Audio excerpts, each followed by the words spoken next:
Ganito naman kami magluto ng adobong atay at balon-balunan. Pagsamasamahin lang ang liempo ng baboy, balon-balunan ng manok, bawang, dahon ng laurel, paminta, toyo at suka. Maglagay na rin ng tubig. Haluin saglit, takpan, saka na ito hayaang kumulo. Pagkakulo, lutuin ang atay ng manok ng 5 minuto. Saka na ito agad hanguin at itabi. At para mapalambot ang liempo at balon-balunan, lutuin pa ito ng 45 minutos sa pinakamahinang setting ng apoy. Ngayon, pwede na maggisa.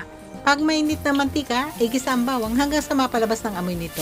Ilagay na rin ang liempo at balon-balunan, saka ito gigisa ng mga 2 minuto. Pagkalagay ng sabaw, takpan, saka pa ito lutuin ng 15 minutos. At pag malambot na liempo at balon-balunan, timplahan na ng chicken powder, asukal at siling labuyo. Saka na ito tikman para maihusto ang lasa. Ngayon, nilagay na nga tayo ng manok at paminta. Saka pa ito lutuin ng 5 minuto na lang. Yan. O, ready to serve na to.